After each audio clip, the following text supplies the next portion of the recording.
Can you please give us an example how you work with the coaching game in groups? Okay. There are many ways and opportunities and possibilities to work with the game in groups, and still, like I told before, I'm still exploring these possibilities. And there is one way to do it as an icebreaker, to start a conversation, to start a dialogue between people. This is one way to do it, and there is another way is to go deeper and to do really deep processes with a group. I'll give you an example as an icebreaker. For example, in the beginning of a workshop, instead of doing an introduction in the old way where I introduce myself, we can do it in a fun way, an experiential way. Usually when I do it, I tell the participant we're going to introduce each other through playing a game. I have 65 cards in my hand. On each card there is a topic and there is a photographic point of view of the topic. I'm going to put them in the middle of the room when they're facing down. And then I want each one in his turn to come in the middle of the room to pick up one card randomly and to introduce himself to the card. And it's very interesting and it's so beautiful to see how creative people become while they are choosing the card randomly, and with the things that comes to their mind and how they introduce themselves every time. It's exciting me, and it's a great way to see that people just need the opportunity to bring something out of them. So this is one thing. By the way, sometimes while they are choosing the cards, I can ask them a question. For example, before you pick up the card and introduce yourself, I want you to introduce yourself by telling what are you dealing in your life right now.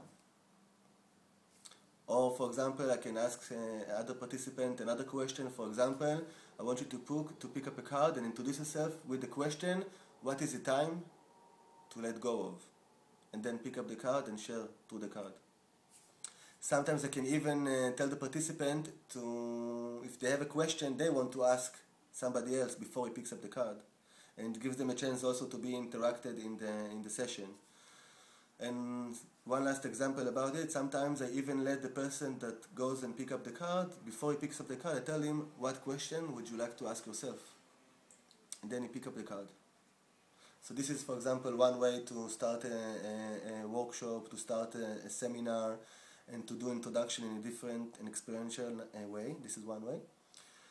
Talking about going deeply, for example, when I work with executives about leadership, so sometimes I can tell them again that we are going to explore the concept of leadership in a different way, in a playful way, and that I have a deck of 65 cards in my hand, and that in a minute I'm going to spread them on the floor facing up, and I'm going to give them 3 minutes to each one of them to go over all the cards and to pick the cards which he thinks it's the most relevant card that reflects leadership. It can either reflect it because this is something that has to be in leadership, or this card represents something that must not be in leadership.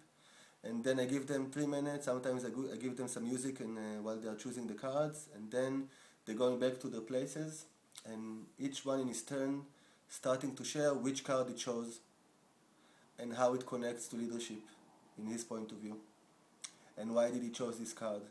And sometimes it's up to me also, if it's a part of what I'm doing with him, I can also ask them if he thinks that he is expressing this kind of leadership in his life or in the organization. If he thinks that the group, the way that this group working is expressing also leadership that represented in the card that he chose. And something very interesting that happened, that after 1, 2, 3, 4 people, suddenly you get so much depth on the concept of leadership, and you see so unique and so interesting choices that people do with the cards that they chose. And suddenly, again, the intimacy that happens in the room is very strong, and you can look at leadership from many, many perspectives. And for me, every time I do it, it's very powerful, and also for the participant. So this is another way. And I have one last thing to share about it, because sometimes it's another activity I do. After I do this activity of leadership, for example, I ask the group to create a group puzzle. And I tell them that each one of them has his card that he chose in his hand. And I'm going to give them 5 minutes. And I'm not going to give any explanation after I'm making this explanation. And I want each one of them and all together to create a group puzzle that will reflect the leadership as we were talking about in the last session. And they have 5 minutes to do it. They can do whatever they want. I'm not going to answer questions, and then I go back and I just let them do their thing. And while I'm looking at the back, I'm observing who is the people that are taking initiations and really expressing the leadership and in what way they are doing it. And there are many, many details that only by looking on the side you can see the dynamic of the people. And for example, sometimes you see one person put his card in the middle as a part of the puzzle, and then somebody else, without even aware for that, take his card out and put his card instead. And you can see the reaction of the person that somebody moved his card, goes like crazy.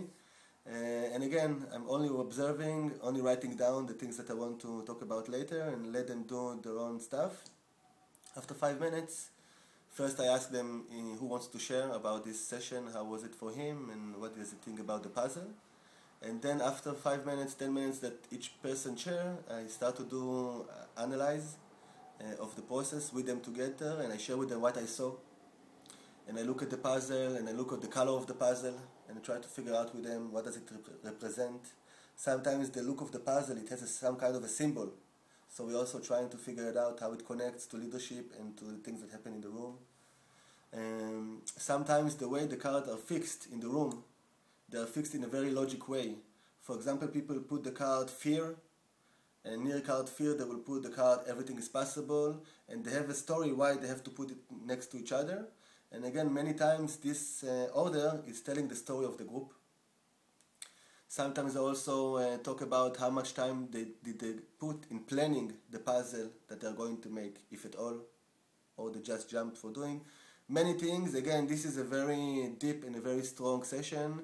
Usually in the end, people are coming out of it very moved and with many insights and understanding about their leadership and how they express it and how they want to express it. So that's it. Thanks a lot.